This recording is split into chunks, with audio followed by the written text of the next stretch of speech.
My name is Mikkel. My friends call me Mike.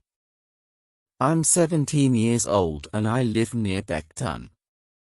My town is beautiful and very green. I live here with my parents and my dog, Fred. I go to school at Eton College High, and I want to become a journalist. In my free time, I play volleyball and I listen to heavy metal music. I want to tell you my story. It was the first day of high school. I was excited. I already knew most of my classmates, but I didn't know my new teachers. I got up, ate my breakfast, and went to school. On the street, I met my friend Anna. Her house is near mine, and we always walk to school together. I hope our new teachers are men, and I hope they are handsome, Anna said. Anna loves talking about boys. Yes, I need something new and interesting in my life, I answered. We arrived at school and went into our classroom. A young man was inside. Hello, boys and girls. I'm your new science teacher. My name is Mr. Andrew. I hope to work well with you this year. Anna and I looked at Mr. Andrew. He was tall and thin. He had blonde hair and brown eyes. He seemed friendly. We're lucky. I think he's a very handsome teacher, Anna said to me. Yes, he is, I answered. I looked at him and he looked at me. Our eyes met. What's your name? He asked, smiling.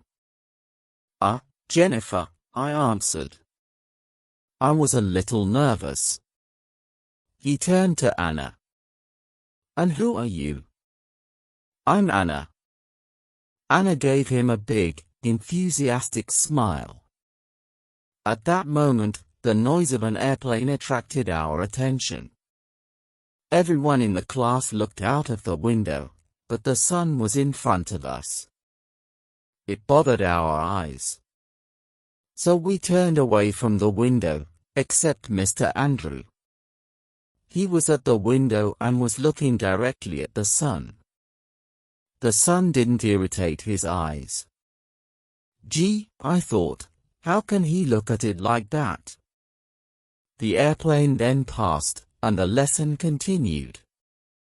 When the hour finished, another man walked in. This one had black hair and green eyes. His nose was small and pointed. And he had strangely high cheekbones. What a weird-looking teacher, I said to Donna.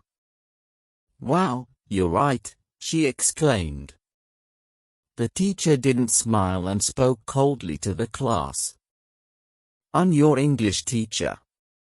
I want you to be on your best behavior this year. The lesson can begin. And remember, no talking. Everyone in class was evidently shocked. But no one said anything. Another student, Steve, raised his hand. What? Asked the new teacher in his cold voice.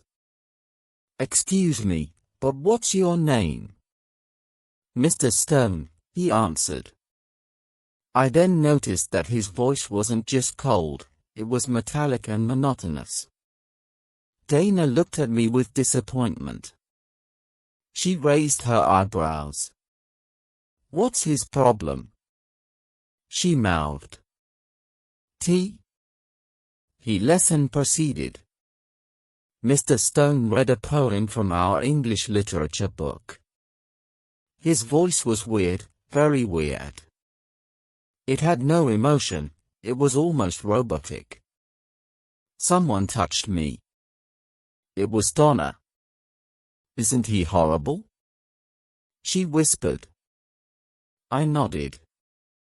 The other teachers we met that morning were Miss Smith, the arts teacher, and Mrs. Chin, who taught math.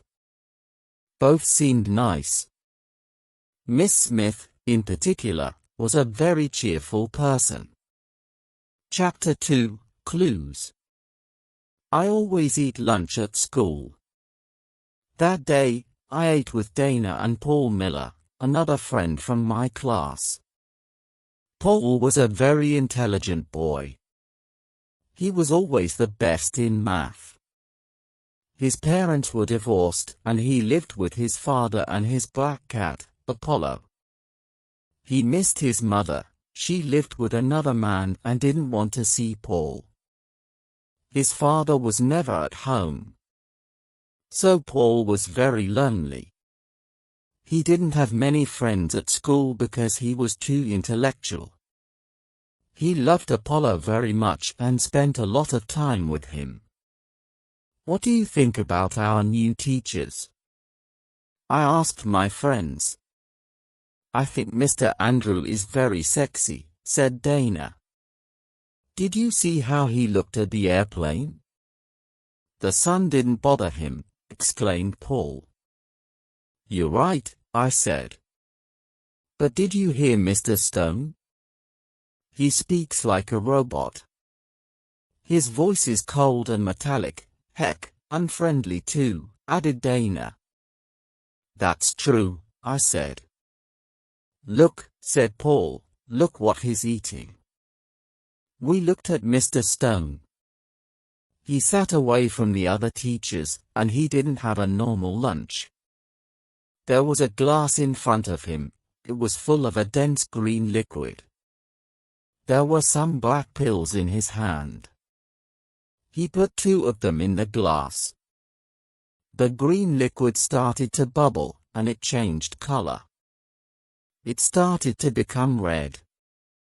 Then he took the glass and drank the mysterious red formula. I looked at Paul, and he looked at me.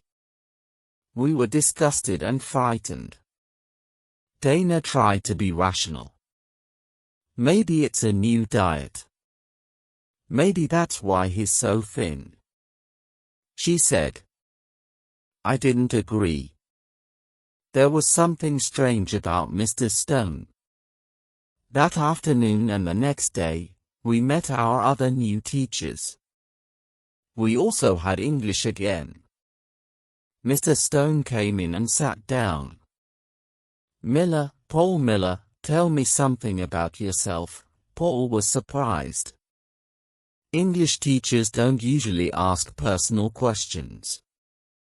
Well, Paul, don't you have anything to say? Well, I enjoy astronomy. I have a cat. Mr. Stone asked everyone to say something about their life and hobbies. Maybe he wants to create a relationship with us, but he's such a cold person. How bizarre, I thought. Then, looking at him more carefully, I noticed something. His eyes weren't green anymore, they seemed a darker, different color. I raised my hand. May I go to the bathroom? I asked. As I walked towards the door, I looked at Mr. Stone's eyes again. I was right, they were yellowish-brown. They looked like amber. Chapter 3, Aliens. That afternoon, I sat on my bed and thought about my first 2 days of Here's Your Text with punctuation marks added where necessary, high school. I wanted to know more about Mr. Stone.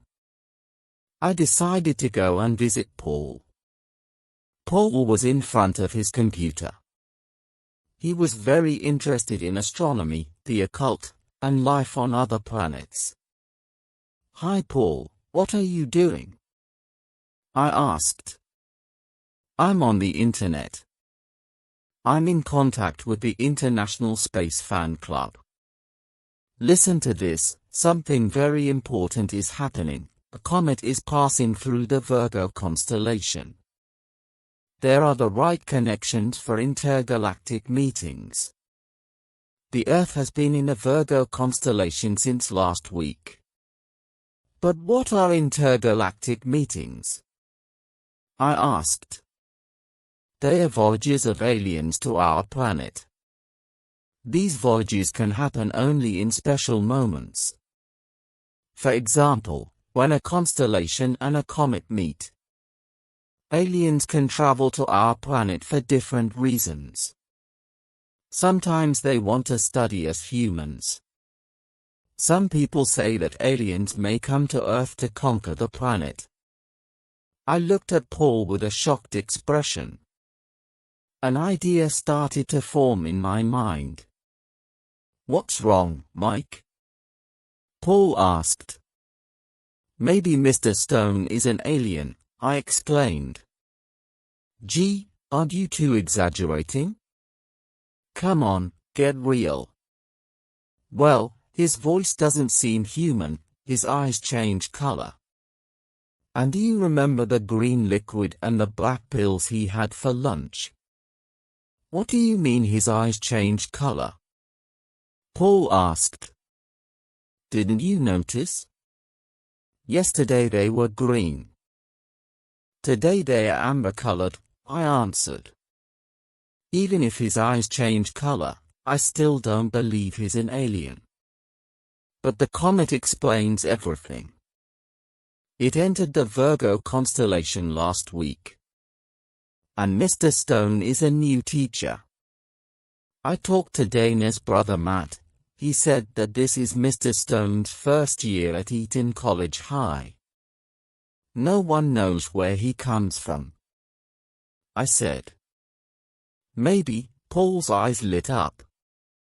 Maybe that's why he asked us all those personal questions.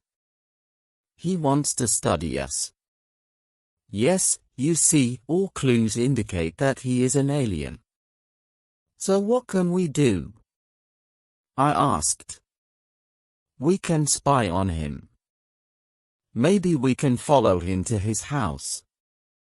We can see where he lives and what he does at home. However, we must be very careful. He doesn't seem to have emotions. He might get angry if he discovers we suspect him. We'll try to follow him tomorrow after school, okay? Said Paul. The next morning, before school, I took Fred out for a walk in the park. Fred needs daily exercise, so my parents and I take turns walking the dog. The park was empty, it was dawn. A lonely bird chirped in the trees. The grass was wet with dew. There was peace all around. Suddenly, I noticed something or someone moving behind the bushes. I got closer to see who or what it was. In the clearing, there was a man. He was looking up, and his arms were raised. He bent down and touched the ground, then he stood straight again, face and hands directed to the sky. After about a minute, he turned around. It was Mr. Stone. Was he communicating with the universe, with his planet? Was he really an alien? I quickly walked away. Fortunately, Fred didn't bark. I took my dog home and then met Dana. We walked to school. I wanted to tell her about Mr. Stone, but I didn't. It was too difficult. Besides, I couldn't tell her about the afternoon plan. Because it was too dangerous for 3 people to follow the teacher. During the morning, I thought about Mr. Stone again and again. I was scared, but also excited. Chapter 4, Too Much Imagination. When the science class started, Mr. Andrew walked in. "Come on, boys and girls, today we're going to the science laboratory," he announced. In our lab, there are some white mice. And some hamsters in cages.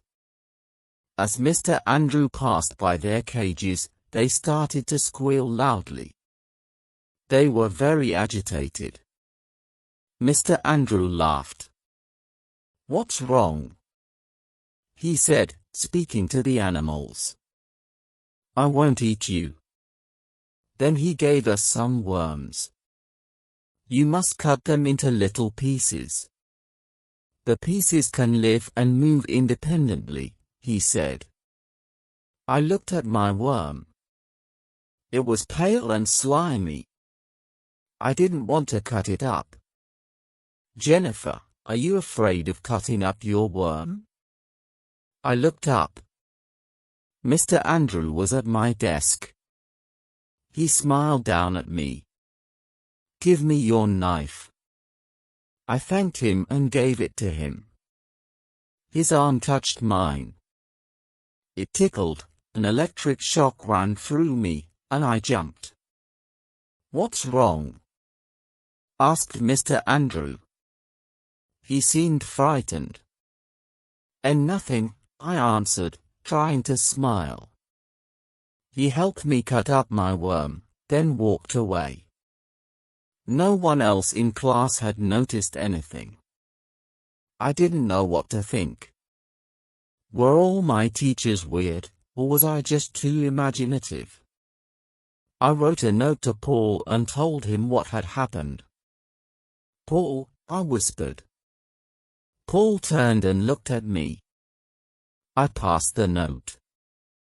Excuse me, what are you doing, Paul? What do you have in your hand? Asked Mr. Andrew. His voice made me freeze. And nothing, said Paul. Please listen to the lesson. If I see you again, you must give me the note. I'm sorry, answered Paul. Woo, I was so happy that I wanted to laugh. Obviously, I didn't. When the bell rang, Mr. Andrew called me to his desk. Oh no, I thought. He smiled. I'm sorry I scared you. 2 years ago, I had an accident. My left arm is artificial. It's an electric prosthesis, and sometimes it can give electric shocks. He seemed a little embarrassed. I was surprised and sorry. He was so sweet. I thanked him and went to lunch. Paul, forget what I wrote, I said as I sat down at our usual lunch table. I told Paul and Donna about Mr. Andrew's electric prosthesis. Then Donna mentioned Mr. Stone. Paul and I looked at each other, but we didn't say anything. Besides, after school, Donna had a dance club meeting in the gym, so Paul and I were free. We finished our chocolate milk and went out to recess. At the door, we met Mr. Stone. His head was down. He seemed deep in thought. Hi, Donna said to him. Hi, he said, surprised, lifting his head. His eyes were green again. Wow, that Mr. Stone is really a mystery, Donna exclaimed. I still didn't want to tell Donna the whole story, so I changed the subject. Fortunately, the bell interrupted us. Before entering class at 1 o'clock, I took Paul aside. I quickly told him about what I had seen in the park. Wow, I wonder what we'll see this afternoon, remarked Paul. Chapter 5, Mr. Stone. When the school day finished, Paul and I hid behind some bushes and watched the school gate. We saw many classes go home and some teachers, but we didn't see Mr. Stone. The minutes passed. Maybe he went home by car, I said. At that moment, through the bushes, we saw a man with black hair and very high cheekbones walk past. It's him, I whispered. Wait, he mustn't suspect that we are following him, Paul said. We waited 2 minutes. Okay, we can go, I said. We followed him at a distance and finally, we saw him go into a house. It was a pretty pink 2-story building. There was a lawn in front of it and a big tree on the side. We crept up to the window and carefully looked inside. Mr. Stone put his briefcase down and opened the refrigerator. He took out another bottle of that horrible green liquid and put it on the table. Then he went upstairs. "Now what can we do?" Paul whispered. "No problem, I can climb the tree," I said. "Are you sure?" "Of course, don't forget I play volleyball." I went to the tree. It wasn't very high and it was easy to climb. From my position, I could see his room.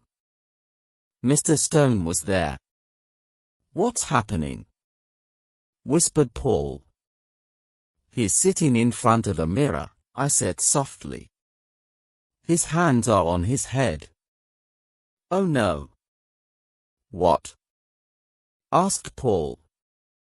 The teacher was totally bald, and his head was covered with disgusting brown warts. I felt sick. Suddenly, I noticed my reflection in Mr. Stone's mirror, and Mr. Stone noticed it too. He brusquely turned around and stared at me. I was paralyzed with fear, my mouth fell open. I was expecting the worst. Instead, Mr. Stone didn't look angry, he actually seemed very sad. He opened a window. "You students think I'm weird. Come inside, I want to tell you something." Mr. Stone, I'm terribly sorry," I started to say. I was extremely embarrassed. "Don't worry, since you're here, please come in." I climbed down the tree. Paul was very nervous. "Come on, Mike, let's go away before it's too late." "No, Paul, I'm going in." But I went towards Mr. Stone's front door, so Paul followed. The teacher opened the door and made us sit down in his living room. "Do you want something to drink?" he asked. "No, nothing, thank you," I answered. "What are those warts on your head?" asked Paul, ignoring the look I gave him. "These warts are the results of a throat tumor. You see, I started smoking as a teenager, and I continued until the tumor. Chemotherapy made me lose all of my hair, and I developed these warts. You've probably noticed my voice. Unfortunately, the tumor destroyed my vocal cords, so now I speak with a voice implant. The tumor has caused very serious changes in my life. I started to suffer from depression, and I still see a psychiatrist. I also moved, hoping to start a better life in a new environment. In fact, I'm from Wisconsin. You see, I'm not married, and the illness has made me very lonely. People don't like illnesses, they stay away from sick people. Sick people bother them. Mr. Stone, we really feel terrible about our behavior, I said. Yes, we really apologize. We hope you can forgive us, added Paul. Don't worry. In a sense, I'm glad this happened. I haven't talked like this to anyone for a long time. You see, I want to be friends with my students. That's why I asked your class so many questions. But it's very hard for me to smile or be cheerful. Try to understand if I'm strict or unpleasant. I smiled at Mr. Stone. I was deeply moved by Paul's revelation. We understand, I responded softly, trying to convey empathy. May I ask you a question? Paul ventured cautiously. Paul, I interjected, surprised by his forwardness. Mr. Stone, who had been quietly listening, reassured us, it's okay. Ask me anything you want. Curiosity piqued, I ventured, what's that stuff you eat at lunch? Mr. Stone chuckled warmly. Oh, did that scare you? The green liquid and the black pills are part of my treatment regimen. They contain protein and other essential nutrients to help me manage my condition. I nodded, absorbing this new information. Then another question emerged, fueled by my intrigue. And why, if you'll excuse my curiosity, were your eyes amber-colored yesterday? Mr. Stone's smile widened. Ah, that was just an experiment with colored contact lenses. As he spoke, the room seemed to lighten with understanding. Each revelation brought us closer together, bridging the gap between curiosity and compassion in a moment of shared vulnerability and openness. I had been yearning for a change, hoping that a new appearance might lift my spirits. But it turned out to be futile. Mr. Stone, I started tentatively, I saw you at the park this morning. He smiled warmly, oh, did you? I must have looked quite odd with all my exercises. Mr. Stone explained, my doctor advised me to do early morning exercises in the fresh, clean air. He chuckled lightly, you've been keeping an eye on me these past few days.